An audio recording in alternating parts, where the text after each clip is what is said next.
What's up, everybody? I'm Scott. I'm Jason. And you're listening to the first Liquid Kernedge of 2019. Well, actually, it is the second. The first recorded episode of Liquid Kernedge 2019. Perfect segue. That's we actually recorded in the 2019, which is always a good thing. So, Scotty, how you doing, my friend? Man, I am good. It is the first real week of the I was gonna say school year, but the new year. I'm just trying to get the flow, man. I'm in a new gym situation, so I'm trying to work through the kinks of getting a new routine down. And now, for those of you who are listening for maybe the first time, gym is not a male. Gym is a place that you go to work out. Yes, I think that's very important because otherwise, if you don't make that distinction, it could change a lot of what we say and do. Well, one, I don't think anyone ever questioned that discretion of which gym I was referring to. If I was referring to a person, I think I'd say my buddy Jim. Just saying. I'm into a new gym. I'm into a new gym. I don't swing that way. Okay. Not there's anything wrong with that, but that's just not my thing. Very good. So, I'm just trying to work through the getting a new routine down and just trying to figure it all out. It's an adjustment. It's always an adjustment. Well, it's a new year and we have New Year's resolutions we have to accomplish, and a lot of those are going to be at the gym. So I'm with you. Absolutely. How you doing, my friend? I'm doing good. We had rain this weekend in Phoenix. It was very cold, so I'm ready to get back to what's supposed to be 70s and 80s right now. Oh, yeah, your harsh Phoenix winters.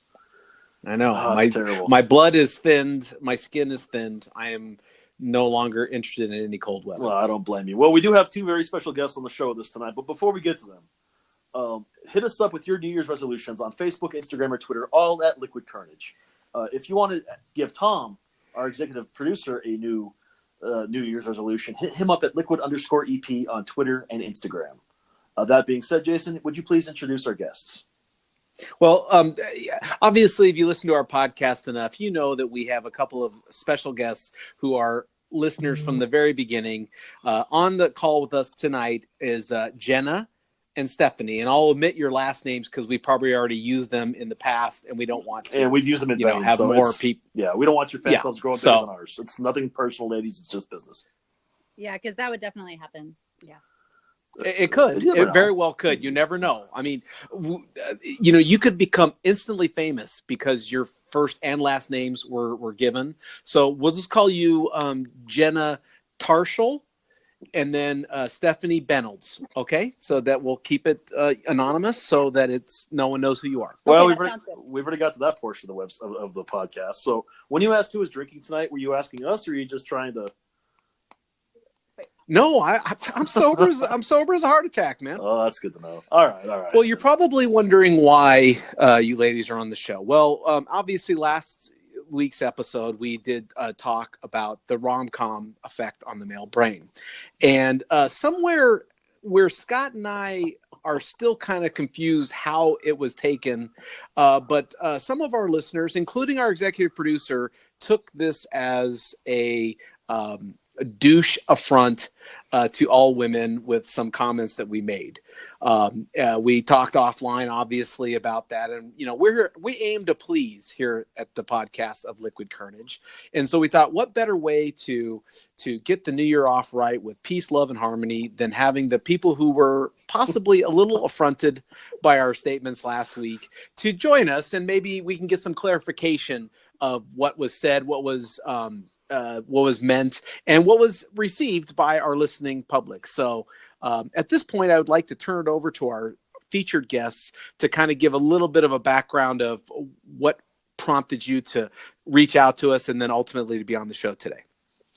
Well, I guess it was when it wasn't even about the rom-com, really. It was when you guys started talking about Carrie Underwood and Kelly Clarkson. I am embarrassed about that because that is way more American Idol knowledge than I ever care to have. I'd like to get that on the record. I've been angry about that all week, ladies. I think he's more angry because he didn't know how to respond. Yeah, I see. Yeah. It was so for us. It was like going good, and then you started talking about who was more successful, and Scott you alluded to the fact that I think Carrie Underwood was more successful, and Jason was like, no, Kelly Clarkson is. Guys went back and forth for a minute, and then all of a sudden there was, and I don't remember your exact words, but something about, well, Carrie Underwood is more beautiful, and then there was some alluding to the fact that she was skinnier, and Kelly Clarkson was homely because she had a family and not as successful because she'd gained weight. And yeah, so what do you got about, not skinny girls? Oh, okay. So I think I understand where the initial thought came out, because I did bring up the fact, and I believe that my direct quote was, would Carrie Underwood be as successful if she didn't look the way she did? Yes, I think that was the point. Not that she's skinny and beautiful and Kelly Clarkson is ugly. I was more alluding to that if Carrie Underwood, because Carrie Underwood, while very talented, I don't know if she has the greatest singing voice of some of the other people who sing and maybe didn't even make it to American Idol, or made it on American Idol but never won. That was the point I was trying to construe, was that, does her success have anything to do with the way she looked? Not necessarily comparing that she's more successful than Kelly Clarkson because of the way she looks. I was just trying to say, how much of her success is because of the way she looks. Not that that's right or wrong. That's just that point is a good point. I'm sorry. Your point of why you got like, wow, that's kind of a pointed statement. I could see where that came from, because I did bring that up, that how much of Carrie Underwood's success came because of her looks. Now, Scott, in his defense, said, oh, no, looks have nothing to do with it. Carrie Underwood's just more successful, I thought. But, I think once you get to a point where you're listening and you're fuming, everything else that goes behind it really doesn't matter. I don't know. To me, that was a conversation of it's our Beatles versus the Rolling Stones conversation, just with two different, and maybe there's some other things. Because I honestly don't remember the whole lot of the conversation. Like I said. Thanks, buddy. Thanks, man. I appreciate I'm not that. gonna lie. I was driving in Vegas traffic when we had this conversation last week, so I was paying attention, but I was also trying not to get killed on the 215. So, I mean, you get where I'm coming from on that, and I can understand and see how that might be a little misconstrued of what we were getting at, and we certainly don't want people to think that we're that shallow. I think that's the biggest thing. Well, no, I am that shallow. I'm just saying that I just think that it's one of those things that in the context, I think we would all agree that unfortunately, the argument is a lot of what becomes valued, unfortunately, is still based on how we look, right? I mean, that does weigh into a lot of the success that people have or don't have, is the way that they look, which is sad. Well, I would leave it at this. As far as my point of view on the conversation is, I see Carrie Underwood as more successful because when I see Carrie Underwood, I think of Sunday Night Football on NBC. When I see Kelly Clarkson, I think of what's she on? What show is she hosting now? I think she's on The Voice now. Sure. Okay. So we think no one really knows. And so my point exactly, and that's it. She's hosting some singing talent show, and Carrie Underwood for 18 weeks out of the year sings the opening credits to one song for football. So, in my world, that makes her more famous because I recognize in your world. But continue, ladies. I mean, because I think you bring up a very interesting point that. You had made comments that, we work so hard to look a certain way and put our hair in a certain way. And it kind of sucks that we have to do that. We can't just be ourselves. Or maybe not. Well, no, I mean, you're right. I think, and it's not just men, but society, I guess, advertising, they base everything off of your physical features. And whether or not you can be successful, if you aren't that pretty looking, do you get the second interview? Yeah. Do you get the second date? So what makes for success, and what does that do to, say, a single woman? Yeah, I think it's especially true of women, because I think when we're judging the success of male actors or, male singers or artists, we're a lot less inclined to determine whether or not their success is based off how attractive they are than I think we are for women. You know, we see a lot of unattractive male actors in serious roles, but you don't necessarily see that of females as often. So I think that was an interesting point, how we dissect that. It's actually a very good point. You know, when you break down actresses, you know, TV shows and movies, you don't see a lot of unattractive women playing the unattractive roles. Even and just to be crass and frank, the Uggos are still played by pretty girls. You know, it's, you know, does that make sense? What I'm trying to say, it's yeah. They put pretty girls in glasses. Yeah, it'd be like, oh, look, I'm a nerd now. Yeah, that doesn't fly. Fake. They put fake makeup on them to make them look less attractive, or make them fake fat for roles. Fake fat. Well, yeah. I mean, if you look, I mean, the Golden Globes just happened this week, and one of the nominees was Nicole Kidman, and all they talked about is, oh my gosh, they made her look so awful for this role. They made her look so awful for this role, and I'm like, you couldn't find an ugly person to make look awful. I mean, you know, I mean, it is true that they make it so that even ugly, not as aesthetically pleasing roles still go to the famous actresses who look amazing. Like, I remember the movie. Did you ever guys see the movie Monster with Charlize Theron? Charlize Theron, yeah. I mean, they made her look so friggin' ugly that you don't even think it's Charlize Theron until the one scene where she's kind of half, like she's topless, and you realize, oh, okay, yeah, there's Charlize Theron. You know, like, oh, there she is. Oh, okay, there's she's back. That's gonna be a production note, but you know, I'm a little concerned that that's how you recognize it. But I know. But that brings up a good point, though. So you would call her maybe a character actor at that point, because to the same point, let's talk about Christian Bale. On the actor side of this, he's lost a tremendous amount of weight for that movie, The Machinist, where he looked, you know, gaunt and almost, you know, medically dangerously sick. And then he just won the Best Actor award for his role as Dick Cheney in Vice. And if you look at it, man, he looks just like Dick Cheney. He put all that weight on himself. He gained that weight. He did all that. He stayed in character. So does that maybe play a role in this Hollywood thing too? Who's willing to go full, I don't know, like full depth into that character? Oh man, method acting, that's what they call that, where you like dive into the character. Yeah. Well, I don't know. Have you guys ever done an interview where you looked at two candidates and one came in kind of shabbily dressed? They might have been a very qualified person, but you instantly say, man, you know, if I had a choice between someone who's shabbily dressed and someone who is better dressed or better, not more handsome or pretty, but just looks better. Well, I think we all judge automatically. It's just human nature. Whether you're right or wrong in that assessment, everyone does it. And then it's the 13-to-1 rule, where it takes 13 interactions with that person to undo your first impression interaction with them. Wow, I didn't know that. That's interesting. Yeah. So I mean that takes time. So maybe they didn't dress the part, or they didn't look as good as, you know, maybe they could have. But also maybe, we've said it for years, people can talk themselves pretty, people can talk themselves ugly too. I one time read a study, now back in my earlier days, so this is quite a while ago, but I read a study that once you get over 5'7" as a male candidate in a job, when they start giving you salary, every inch over 5'7", they will give you $1,000 more in a beginning salary.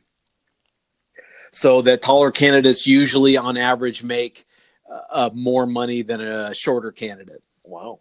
That's crazy. That's interesting. Well, and what made it so eye-opening to me is myself and a friend of mine started at the same job.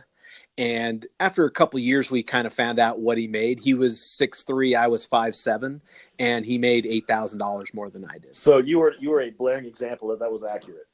Yeah. Oh, yeah. No, it was. I mean, I've always been one of these people that, hey, you agree to the salary that you agree to, and that's, you know, what the rule is. But my thought was, yeah, but they probably offered him more. So you relied yourself to justify it, is what you're saying. It seemed odd that it matched almost perfectly to the difference in our height. All this tells me is that I need to interview for my next job and give them a height scale saying, this is what you're offering, but based on my height, I deserve at least $6,000 more. Well, think I mean, the I worst think, they can say is no. I mean, and the worst part is that does those kind of advantages really spell success? I mean, do they spell that one person's going to be a better fit for a job than another, or one person's going to be a better candidate than another? It's like anything else. I think we all see the world differently. I think like some people gauge success based on how much they make, not how good of a job they do. And I think it depends on the position. Like you were asking about, have I ever interviewed somebody? You know, if I'm going to put this person at the front desk of my business, maybe Word. I want them to look pleasing. Word. Versus if I'm going to put them in the back shop, maybe it doesn't matter. That's why you keep me in the back and Jason in the front. It's because you want people that are aesthetically pleasing. You are the looks, I'm the humor. I thought we already established this. Well, if you're the humor, what am I? I'm just eye candy. I can work with that, I guess. You're the eye candy. You can work with that. That's It'll true. be okay. You're the eye candy. Someone just says, "I'll one more time." And maybe the real question is, how do people who have these kind of, I'm just going to call them disadvantages, because I don't know how else to say it. So forgive me to our executive producer if I picked the wrong word. It's something like a mental challenge. Like if they have disadvantages, how do they overcome those? What is it about some people that they can have a disadvantage and they overcome it and can be very successful? Well, I think a lot of that depends too, because I think assuming that attractiveness is an advantage in some cases, sure, but really when you're looking at it, you're looking more at the effort that they put into presentation as opposed to how attractive they are naturally. Like somebody can have, aesthetically unpleasing features, but if they put effort into dressing nicely and don't look like a slob, I think there's a big difference between that. Yeah, I think it's their own step towards success. I agree. I think it's also understanding your shortcomings. Mm-hmm. In some cases, like if you're a shorter male or a less attractive male, I understand that, and you can use that to your advantage. You become almost self-deprecating, and you find your weakness and you make it a strength, and you find other things you're good at. Just because you're not the tallest guy in the basketball team doesn't mean you can't be the best scorer. Yeah, that's why I learned to be funny, because I'm fat. So That's just well. There's nothing we. Smile and just smile and nod. That's it. It's like she's always been very upfront about that. It's cool because it's made Stephanie her strength. For those that have been listening since day one, you two and the other two people that aren't on the call tonight. Stephanie, Jason, and I did improv together for a while before Jason moved. So, Stephanie, you leaned very heavily on that, and you made it your strength. Or you're one of the strongest performers, if not the strongest, in the whole group. It's a defense mechanism. Despite your age, yeah. Despite your old age, you were able to come back and make that. Okay. I mean, it was fantastic. Yeah, we were talking about this time and time again, that you can either talk yourself pretty or you can talk yourself ugly, or I'm sorry, you can talk yourself beautiful or you can talk yourself ugly. And how often do you meet that person where maybe physically they're not what you would consider a beautiful person, but you would go walk the ends of the earth for that person because they're just that nice of a person, or they're that strong of a person morally, or they're a hard worker. You move mountains for those people because it is something more than just what they physically look like.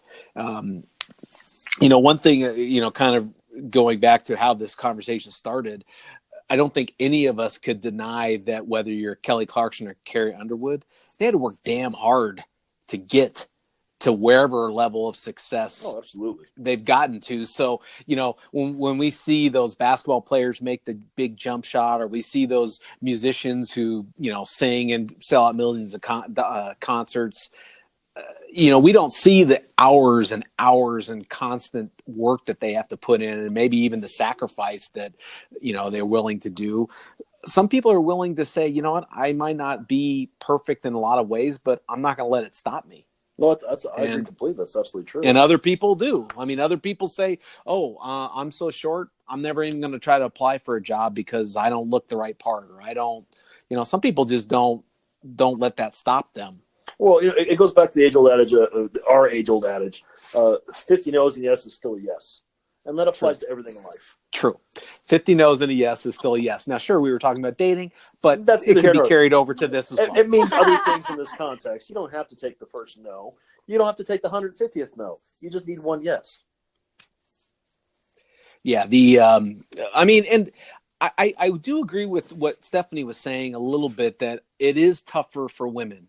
It is tougher in today's world for women, because you're right. I mean, we see a lot of people, that men who don't take care of themselves, who don't look put together well, that seem to have a lot of success and no one seems to care. But if you're a female and you don't look a certain way, there's definitely a double standard. I agree. You know, and unfortunately, I don't know how to fix that, or if there's even an answer to fix that. I just think that's the way our society is trying to correct itself from, because we're obviously a very patriarchal society for many, many generations. Well, let's just say hundreds of thousands of years at this point. And we're just now getting to a point where we're realizing that it shouldn't be that way, and it's trying to turn that page to a new beginning like that, where everyone's on the same playing field. And that's hard, man, because not everybody sees that way, because they've had their thought process ingrained from an older generation for a very long time.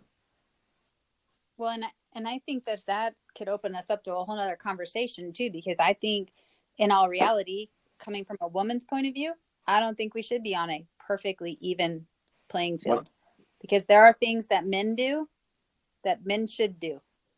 And there are things that women do that women should do. It doesn't, just because I'm a woman doesn't mean I can do everything a man I agree, can do. but can you give some examples? Well, I mean, okay, I'm strong. I work in the garage with my husband. We work on semi-trucks together. But that's really his part of the business. I know how. I can do it. I can learn it. Should it be what I do? No, I do the books. I think there's a lot of segregation that can happen where, I'm a mom. Should he have to be a mom? No, he's a dad. Mm-hmm. It's separate. It's a different role. And not everything has to crisscross over where everything has to be perfectly even. I think that's a very good point. And that's. Now, if I have the same education as you have, and we're applying for the same job, the salary should be even. I'm sorry, Jenna, you're under 5'6", and I'm 6'1", so. I'm also not a man. Well, I don't think that matters. I don't see gender in this case. I see the fact I'm much taller, so I'm gonna have to command a higher salary. Well, you can command all you want, but I'll wink at him and I'll get the higher salary. If we're going off height, I'm working for free. Oh yeah. Easy short round. It's well, but the other part though is why do, like, if you were to say, hey, my husband does the manual labor part, or the mechanical stuff, and I do the books. Maybe part of the problem is that if you say that someone is segregating those roles, someone's looking at the books part as, oh, that's really easy, or that's not working because all you're doing is adding 2 and 2.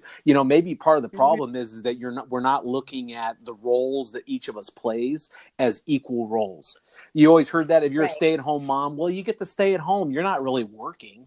You know what I mean? Like we've heard that argument out there, and it's taken a long time to get to that point to say, I stay at home, I take care of the kids, I take care of our house. That's a full-time job, and I don't get paid for it. So it's even worse. But we don't put it on a value system that makes it an equal spread. Like most couples, I shouldn't even say that, because I don't. Now that I'm thinking about it just in my head, I don't think it's true.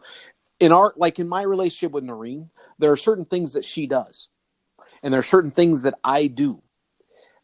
But we look at those as what you do, Noreen, is just as important as what I do, and what I do is just as important as what you do. Yeah, you know what I mean? Right. Where I think a lot of couples, maybe more older couples, I'm the breadwinner, you stay at home, so I have the hierarchy over you. I mean, and I hate saying that, but part of the reason why we run into, women have to do as much as men, is because for years, what the women did, secretary work or, babysitting or whatever, was always looked at as inferior to what a guy did. That would make it instantly a problem. oh well, I have to do mechanic stuff now. Well, I have to rake the leaves. Well, I have to do that because I want to be on the equal footing. I want to go back to Jenna's point for a second. When you mentioned Matt working on the trucks and you do the books and you're capable of doing that, but from a completely different perspective, I also am capable of that heavy lifting stuff with the mechanical stuff, the trucks and the construction, but I know I should not be doing that. I am much better off learning the books and running the business side because I have a much better strength to that than I do on the mechanical side. So I got to be honest, Scott. When I tell people that I don't know anything about cars, mm-hmm.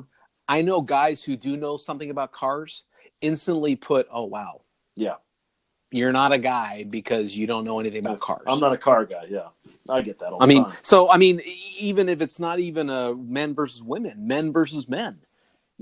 People say, "Oh, you've never worked a hard day in your life." I look at my hands. "Oh, you've never worked a hard day in your life." So even that, there is a underlying ranking or judgment of what we are supposed to do or what we're supposed to be able to do that I don't. I bet Maureen knows more about cars than I do. But I think that comes down to another point where, those are the roles that Jen and her husband have defined in their relationship, though, too. Am I correct on that? Like he does the heavy lifting in the garage. You do the heavy lifting in the office by making sure everyone gets paid and everything's taken care of. Right. Those are still very much equally important jobs, just on different playing fields. He's very old school for a man in his 30s. He is more like a man in his 60s. So I've seen your profile picture of him full recliner. He has an old soul, so he really believes that the man is the patriarch but he's not like, woman, get in there and cook me dinner. Well, okay, he tries to say that, but it doesn't usually get in there. So does that mean he's going to Taco Bell for himself that night? What's that mean? Yeah, usually. No, it usually means he ends up making me dinner, but no, but yeah, I mean, we set out our roles and this is what we do. Now we will, cross over. He'll make dinner. He takes care of Sammy when I'm at work. There's a lot that we equally share, but yeah, our roles are equals. Yeah. So if we're talking about success being on an equal playing field, there's definitely different definitions Absolutely. for that. Yeah. I'm the opposite. Like when I was married, I was always the one who built the dressers. I built my closet inserts. He did the dishes.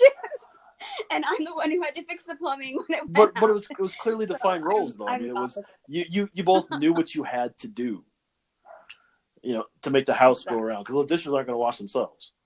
But here's the thing: is I'm thinking about what she just said, and I'm falling into the trap. I'm thinking, wow, he didn't do the plumbing. You know what I mean? Like I'm instantly thinking of a, I don't want to call it stereotype, but that's the only word that's coming into my head. I'm instantly thinking that, oh, okay, see right there. Like he is not doing his responsibilities. Exactly. It's the same as if somebody judges you because you don't work on a car. But he totally did. I mean, he upheld his end. We balanced things very differently. I think that's open-ended communication between the two people involved in the relationship. Mm-hmm. What do you want to do? What do you need to do? What can I do? Knowing and understanding and establishing your roles as a partnership. In that case. Although if he picked up a wrench, I would have cried. That's what? You'd have cried what? Although if he picked up a wrench, I would have cried. Yeah, that's true. Let's be honest. That's true. That's true. And most couples, if they're honest with themselves, they say, "Hey, if you do that, the thing like the key to a woman's heart is the unexpected gift at an unexpected time." Oh, for God's sake, Sean Connery! So when you pick that up and you do the thing that she hates doing and you do it for her, oh yeah. Fun fact about that saying: Jason once convinced his girl Noreen that was originally his saying, his idea, his thought process. No, I never convinced her. She believed it. I never told her I said it. She just thought that, wow, that's really prophetic and that was really beautiful. You got it from a Sean Connery movie. I didn't. Did you find it on a sign at Hobby Lobby? No, that was another thing. Wow, that's a little bit of a shock. That's a whole. That's how she figured it out. That's a whole other thing he got wrong. But wow, they were watching a Sean Connery movie years ago, and he said it, and she just kind of looked at him like, "Huh." And all this time, I thought you actually said that and meant that. That's hilarious. But I never told her that I wrote it. I just said it. If she would ask me, "Oh, well, where'd you get that?" I would have said, "Oh, from this movie." But she never asked. So now she knows me better now. Now she knows that, now she knows better. She knows that, hey, alone I survive and together we thrive. Right? I made that up. Straight from the Hobby Lobby. Yes, that one's definitely a Hobby Lobby. Yeah. All right, that being said, ladies, thank you for being on the show today. You guys are always welcome. If you there's anything I'm just glad that we had about. a chance. I'm just glad we had a chance to at least quantify a little bit better what I was supposed to be saying, and I take full ownership that I definitely said it too open to interpretation. So, well, we accept that, I believe, as an apology. Yeah, you dropped from like a hard 7 to a soft 2 on the douche scale. Wow. Yeah, for sure. Wow, that's soft too. soft too. And you're still ranking up there. So again, man. ladies, thank you for being on here. If you're out there listening and you're the other half of our listenership and you want to interact with us on social media, hit us up on Facebook, Instagram, or Twitter, all at Liquid Kernedge, and tell us, what do you and your partner do to balance each other out and work on that partnership and as far as chores go. If you want to give Tom a set of chore lists to see if he'll actually do it, or have a comment about this week's swear trick on his Twitter feed, hit him up at liquid_EP. Jason? Wow, ladies, thank you very much for being on the show. It's always good to have you guys on. You guys are on anytime you guys want to have a good episode, we're more than happy to get you set up. Thank you, Jenna. Thank you, Stephanie. Thanks. I just had a thought before you close out the show. Oh, okay. Our buddy Bruce, friend of the show up in California, has been kicking around. He's still working on starting his own podcast about real stories of the construction life. I think maybe it'd be cool if Liquid Kernedge started their own little podcast family tree, and maybe Jenna and Stephanie should consider doing their own podcast, and we could definitely cross-promote and set them up on their path if they have anything they think. Two friends in a bed. I love it. Two friends in a bed. Just remember, when you get famous, you have to take us along for the ride, because we're not going to be there yet. Exactly. Well, we may have to use our real last name. We never give ours. Benolds has a ring. Benolds does have a ring, totally. Well, we'll think about it, Mr. Kern. We'll think about it. One, thank you for using my last name. Yeah, Mr. Byrne. Byrne. Come on, it's Mr. Byrne. Yeah, come on. Byrne. Yeah. Anyway, Jason, take us home. Well, thanks everyone for listening. That was Scott. I am Jason, and as always, if you never know quite what to say, just have yourself some Liquid Kernedge.